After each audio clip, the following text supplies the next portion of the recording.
16 October 1992. Grimma, Saxony. Karl writes in a school notebook he has kept since 1946. I have signed loyalty oaths for 3 flags. Each time they told me, this one will be the last. It is a sentence that could not have been spoken in public for most of his life. It is dangerous because it is honest. It is a summary. It is a ledger line. It opens a file that runs for nearly half a century. The mathematics of afterwar begins in spring. 15 April 1945. U.S. troops enter. In Wurzen and Grimma, brown uniforms are replaced by green. The Wehrmacht has retreated. The Volkssturm has scattered. The sirens do not sound. The silence is a noise of its own. It is not peace. It is an inventory. Karl is 19. His father is missing. His mother, Else, stands at the window and counts the chimneys that are still standing. The church tower in Grimma survived. The bridges are blown. The paper mill has folded inward like a collapsed lung. The air smells like lime dust and burned starch. The rubble is not a metaphor. It is weight and volume. It is cubic meters moved by hand. City reports put the debris in Grimma at 300,000 cubic meters. In Leipzig, it is 20 million. Dresden is a figure too large to hold.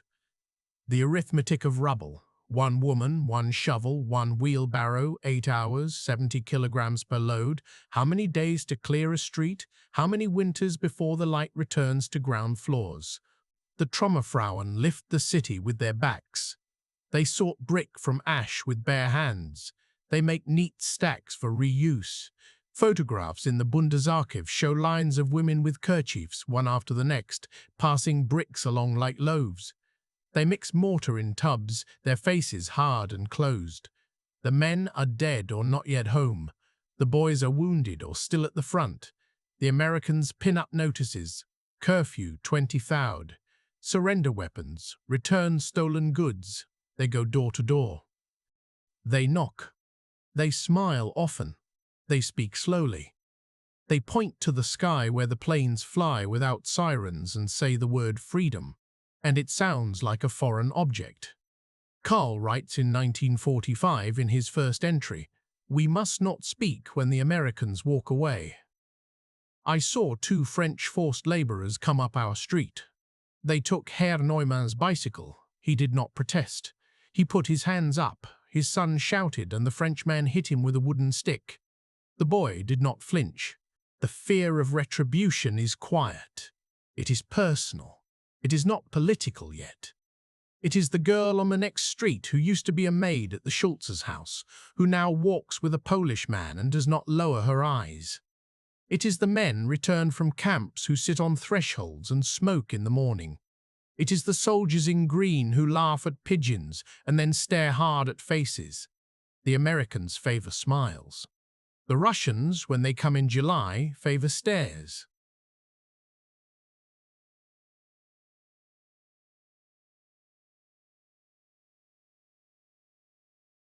The Americans withdraw, as agreed. The Soviet military administration in Germany moves in. The flags change. The orders change.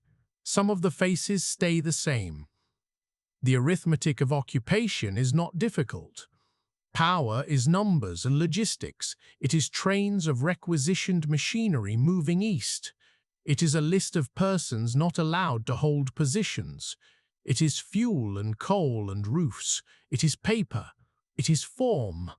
There are forms now. Fragebogen, questionnaires. Denazification begins as a calendar and an index. It is also a mirror held too close. The Allied idea is to purge a nation like a wound, to drain it, to file it, to measure guilt, and by measuring, to make it finite. In the Western zones, Sprüchkammern are set up. Denazification tribunals. 5 categories codified in printed directives: major offenders, Hauptschuldig, offenders, belastet, lesser offenders, minder belastet, followers, Mitläufer. Exonerated, entlastet. You tick the boxes. You bring affidavits. You insist you just followed orders. So do your neighbors. Anti-Nazi credentials are traded like cigarettes.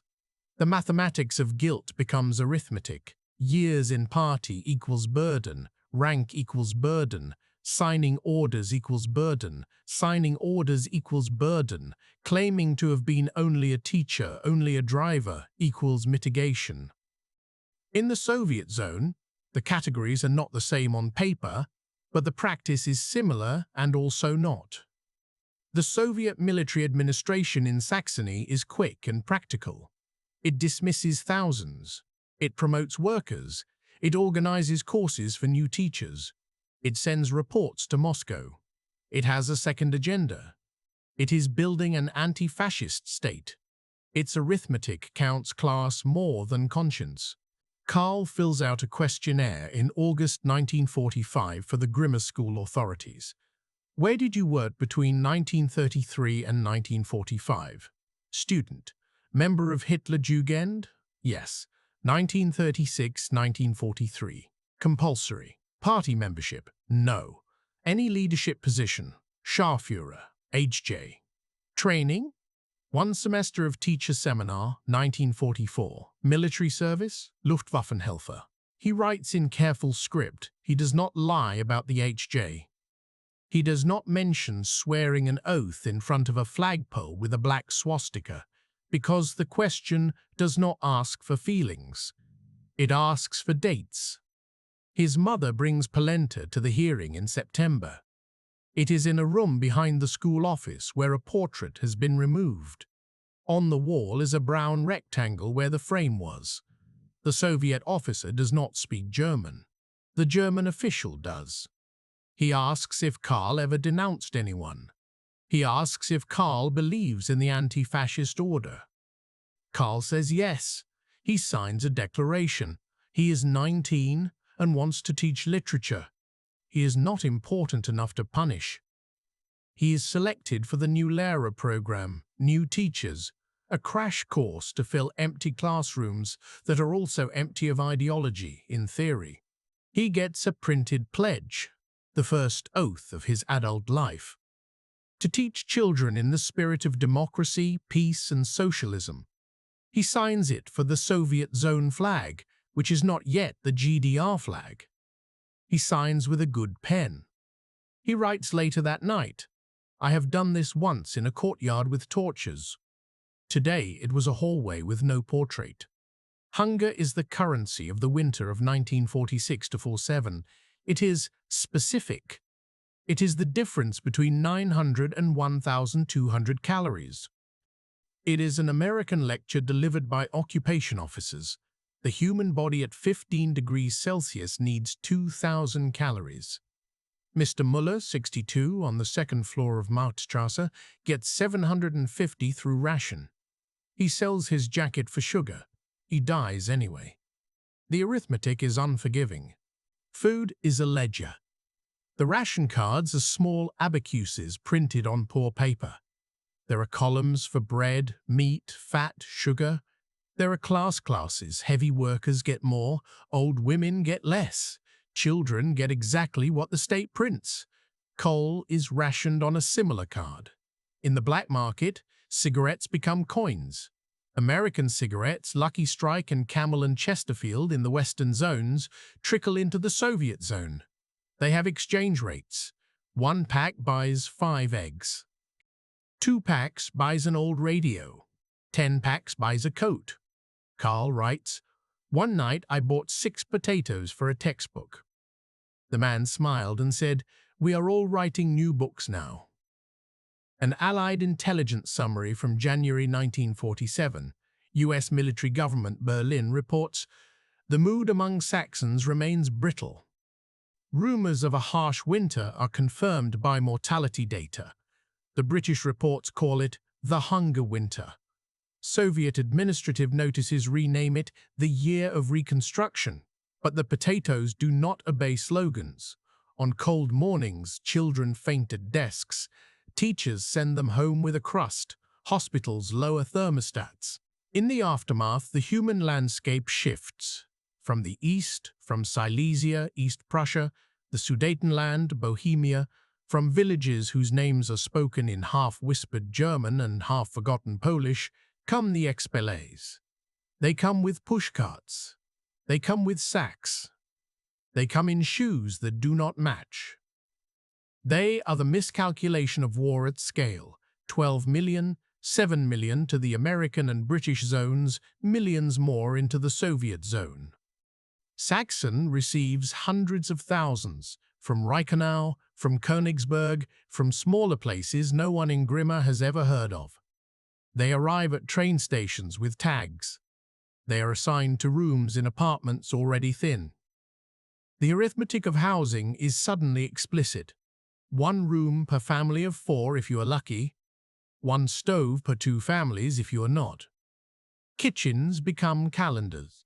Who cooks on Tuesday is written in chalk. The locals call them Bohnenkaffer or Zugerzogene or just them. The newcomers call the locals Die Alten or Die Einheimischen or Die Glücklichen. An occupation report, Soviet Zone, Saxony, March 1946. Tensions persist in allocation of rooms. There are reports of name-calling and refusal to share kitchens. Karl's mother is assigned a widow from Gleiwitz and her son. Karl gives the boy half of his bread because the boy stares at him like a guest who will never leave. He writes, "I do not like them, and I do not like them. I do not know what to feel. We stand in line, and the line is now longer. This is all I know." In the countryside, the land reform proceeds. Junkerland in Bauernhand, Junkerland into peasant hands. Expropriation decrees are posted on doors. Barns are inventoried. Horses are distributed. Soviet trucks roll into farmyards and roll out with grain. The mathematics is again clear. Who had more loses more. Who had none gets some. What is not said in posters is how much goes east. At the same time, just beyond the city, a camp still holds barbed wire. It is a camp in reverse. Buchenwald is liberated in April 1945 by American troops. The citizens of Weimar are marched to see it. Photographs in U.S. archives show women covering their faces with handkerchiefs. Men stand with hats crushed in hands. The smell is in the photographs. It crosses paper. In May, the Soviet army takes over the site. It becomes Special Camp No. 2. Innocent and guilty are imprisoned without trial. Outside, school classes in 1948 will be taken on tours to see a different museum, the Anti-Fascist Shrine. Names of victims are carved in stone. In the GDR, it is taught that fascism was capitalism with boots. In Grimma, a Romani family returns and finds another family living in their rooms. A Jewish lawyer appears in a grey suit and visits the Kriechhaus, asks for an office, leaves with nothing. A group of displaced persons, Poles and Ukrainians, occupies the forestry barracks in the next village. They hang laundry on a line like anyone else.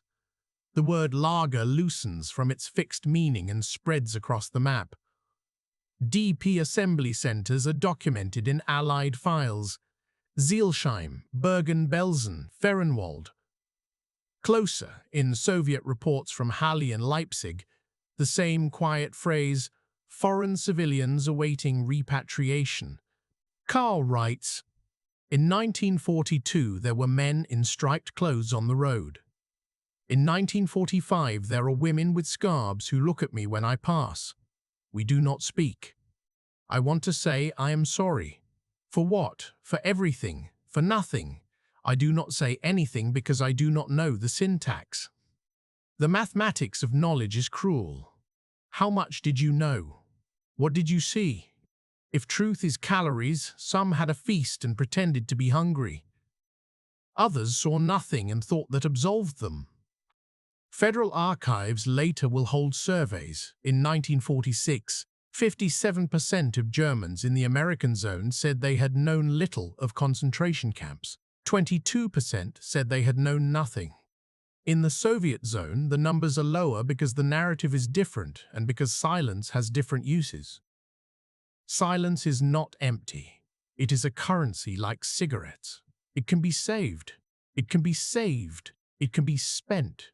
For Karl, teaching is shelter and exposure. In October 1946, he begins in a two-room school. He teaches reading and writing and a unit on anti-fascism. The curriculum is printed by the Central Institute for Education in Berlin. It emphasizes peace and brotherhood and class struggle. The workbook in his hand is thin. He copies poems onto the board because there are not enough books. He writes Goethe and Heine, and soon Brecht. He writes In Spring by Masha Kaleko and the children stumble on the name. At night, he reads to understand what is allowed. The Soviet cultural officers inspect classrooms. The German administrators, most of them anti-Nazi socialists and communists, are earnest. They believe in the anti-fascist state. They believe that a new Germany must rise from rubble as a new person. The mathematics of policy meets the arithmetic of hunger in the hallway. A child's fainting fits. A teacher's lecture about peace while potatoes boil in the next room from the ex-Bali family he did not invite. Bandages become official seal. 7 October 1949. The German Democratic Republic is declared. The flag is black, red, gold with hammer and compass. A new set of loyalty oaths is circulated to teachers. They swear to uphold the constitution of the GDR, to educate youth in socialist internationalism, to defend the peace. Karl signs. He writes, They said now it is law, not provisional. They said we have finally reached the last flag. I did not believe them, but I signed. I want a classroom. I want a blackboard and chalk. He is transferred to Leipzig in 1951 to a larger school. The city is scarred but alive. The rubble women's lines have thinned. New facades go up. Socialist realism banners hang over building sites. The trade fairs resume. In West Germany, the Wirtschaftswunder begins with Marshall Plan shipments and currency reform. In the East, reparations continue, but plans are drafted, 5-year plans. A socialist miracle is promised. It arrives but differently, and not for all. Karl notices the numbers the way a teacher notices attendance lists. In 1949, industrial output in the West surges. In the East, new factories begin, but quotas lag. West German GDP from 1950 to 1955 climbs by an average of 8% per year. American cargo ships bring powdered milk, flour, machinery.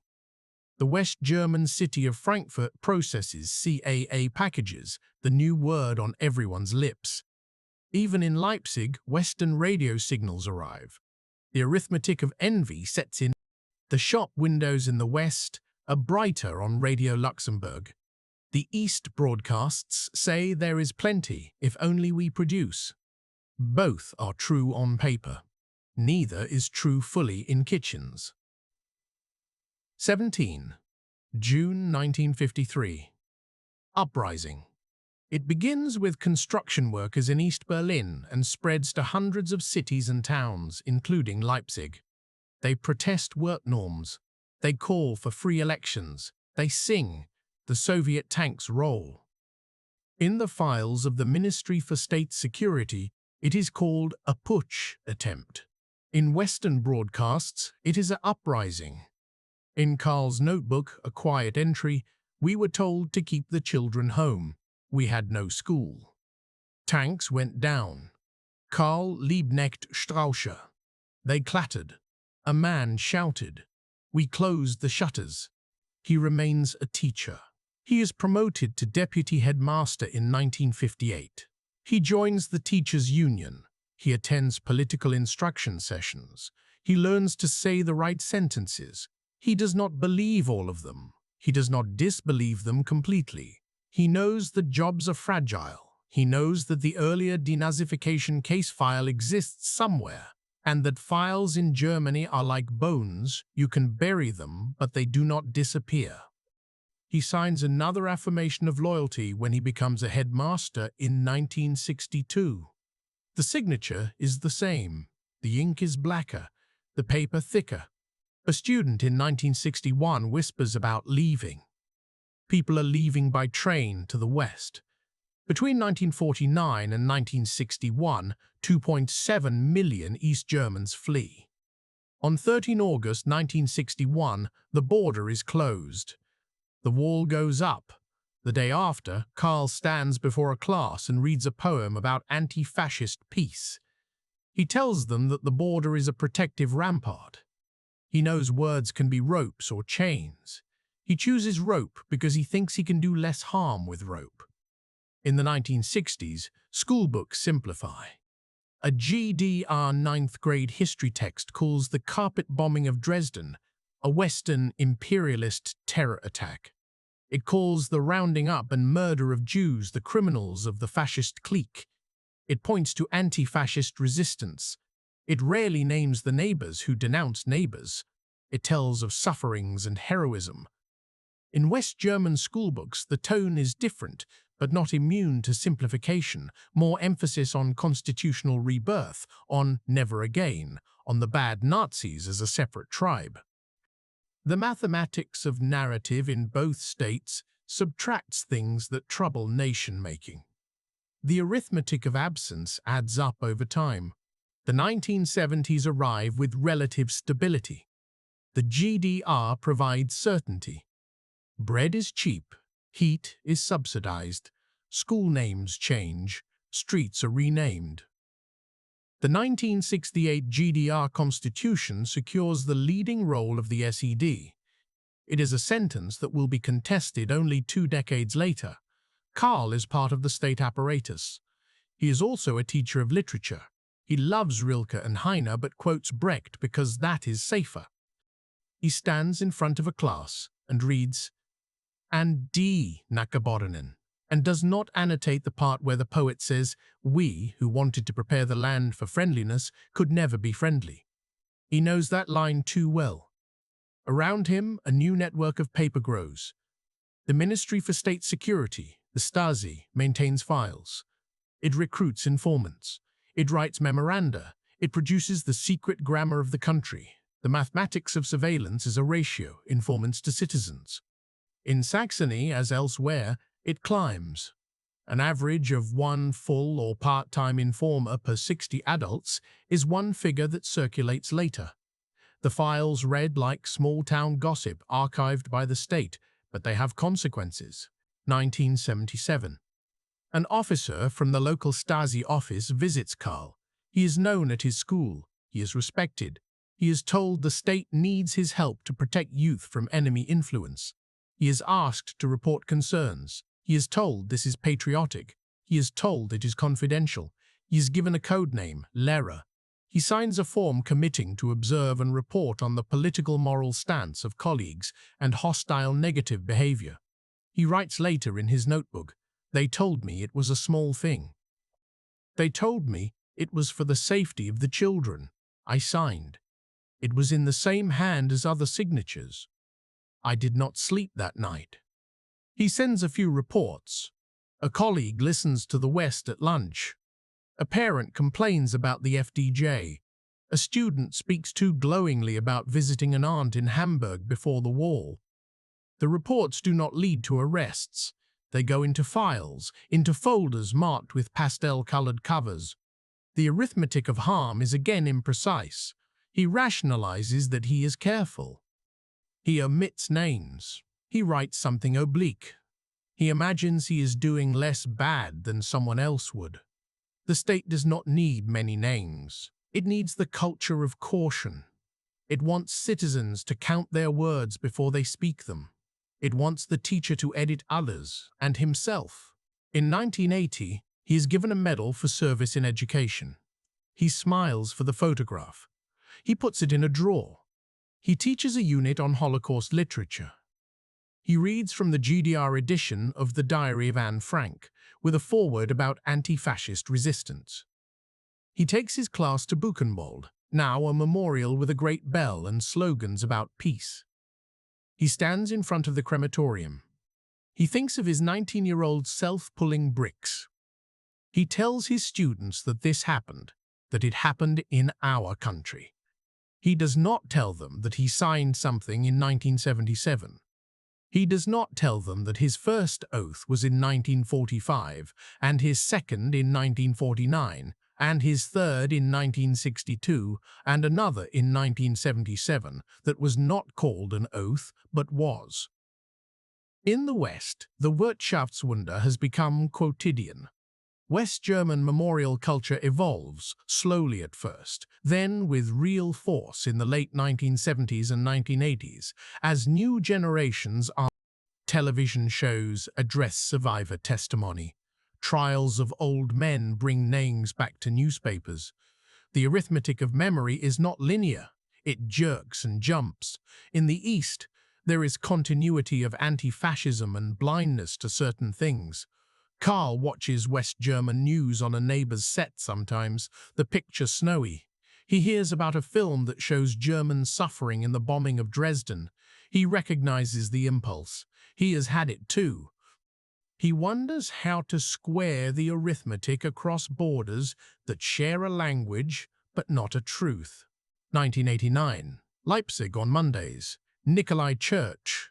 People walk with candles. The chant, "Wir sind das Volk," grows until the police cannot hold it back without breaking something vital.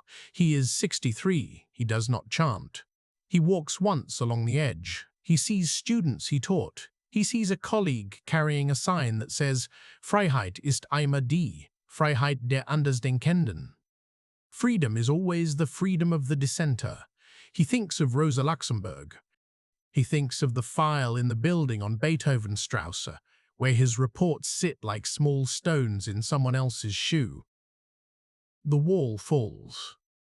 The Friday after, he goes to the market and notices that no one is whispering. People are laughing too loudly.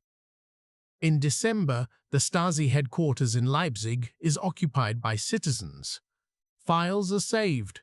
Files are discovered. People gather in corridors with stacks of paper and do not know whether to read or to burn them. The arithmetic of secrets becomes a bar graph in newspapers. 1990. Elections. Unification. The basic law extends eastward. The black-red-gold flag again becomes the flag of the land. The emblem of the GDR is removed. The teachers now teach a new curriculum. The hiking of identities begins. The men who once recited Lenin now quote Bonn and Brussels. The question is not only what to tell the children, it is who should tell it. De-Stasification begins. Lustration. Personnel reviews. The new Saxon education authorities form commissions. They ask for files from the BStU, the office created from the Citizens Committee, and later named after Joachim Gauck. People apply for Akteninsicht, access to their files. People stop looking neighbors in the eye. Karl is summoned. 7 April 1991. Regierungspräsidium Leipzig, Department of Education. The letter is formal. It uses passive voice. He is requested to appear for a review of his employment in relation to the law concerning the clarification of the past, Gesetz zur Klärung der DDR, Vergangenheit. He goes. He brings his pension file. He brings his teaching certificates. He does not bring his notebook. The room is white. There is a file on the table with his name on it. There is a man young enough to be his son. There is a woman with a legal pad. He is asked if he ever cooperated with the Ministry for State Security. He says yes. He says he signed something in 1977. He says he filed reports. He says they were harmless. The man opens a folder. He shows him a typed sheet from 1978. I.M. Lehrer provided background on teacher K, political stance, vacillating, listens to West, recommends conversation with party official. There is a stamp. There are initials. There is paper in the world with weight. Karl says, "I did not mean harm." The mathematicians of guilt in 1946 are replaced by new ones in 1991. The categories are different. They are not called major offenders and followers. They are called belastet and unbelastet, loaded and unloaded in practice. The arithmetic of post-dictatorship justice is always partial. It is messy. It depends on the balance between righteous zeal and need for functioning institutions. It depends on the ratio of children needing teachers to teachers untainted. It counts years, it counts acts, it counts good and bad. It has to. Karl is allowed to keep his job until retirement. He is not promoted, he is not dismissed. His case is minderschwer, less severe. His reports did not lead to arrests. His colleagues speak in his favor. One says, in a letter in the file, he was a good teacher, he did not harm the children. Another says, he told me to be careful. He was my friend. The Commission notes that the state in which he acted no longer exists, that its papers still do, that its logic holds no power, that its residues do. He goes home. He writes in his notebook. 9. April 1991. I did not like to be a number again. But it is a number. We are all numbers in a ledger that no one will ever balance. They told me it was not too bad. I felt only that it was not good. The mathematics of the Cold War has always been heavy. It sits in the numbers of tanks and missiles, in the measures of industrial output, in the count of expellees, of calories, of winter deaths. But for one teacher, the arithmetic of the afterwar is personal. It is signed paper and a quiet voice saying yes at a desk. It is a class moving through time like a river that folds and turns. In the early 1950s, he taught a class in which 3 children were expellees from Silesia. One was called Lothar and could recite Schiller, but not the address where he was born. The tension between locals and newcomers was not just kitchen schedules. It was a geography of minds. Who belongs? The mathematics of scarce rooms meant a family in 1 bedroom and a curtain between 2 beds. It meant an argument with someone else's relative's ghost. It meant learning that you can have pity and still say no. In his 1946 Denazification file in the Grimma District Archive, there is a form with boxes checked. No NSDAP member, no SS. HJ leadership, minor. Luftwaffenhelfer, minor. The tribunal notes, no evidence of active political guilt. To be used as teacher after 6-week course. The tribunal, like so many, was a machine for creating the future. It turned millions of life stories into categories and forgave in advance because there was no other way to run schools, to run power plants, to run police. The mathematics of guilt on the performative level said, punish the worst, get on with it. There was cynicism, there was necessity, there were also errors, and men who should have been removed who were not. Later, some of those men will be found in West German ministries. In the East, former Nazis became specialists again, especially in science and engineering, if they were willing to put on a new pin. History is not a morality play, although moralists often take the stage when the house lights come up. The black market in 1946 is not a robe market. It is the market, bread and cigarettes and shoes and stories. In Allied intelligence summaries from Leipzig, phrases recur. The weekly market displays a resilience that official rationing does not. The mathematics of the black market is a proof of capitalism and communism. Both supply meets demand in any system. What differs is who risks prison when they meet. The displaced persons in the region near Halle had their own arithmetic. The numbers are in Allied reports. In December 1945, 106,000 DPs in the US zone, 432,000 in the British zone. In the Soviet zone, Many were repatriated quickly, not always voluntarily. Polish and Soviet authorities arrived and gathered people onto trains. There is a brief testimony in an oral history in the Bundesarchiv. We stayed in a camp near Leipzig for 3 weeks. The Germans stared. We stared back. We left before the snow.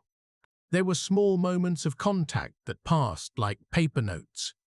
A woman whose husband had been in a camp knocks on the school and asks if anyone knows whether her cousin is alive. Karl says no.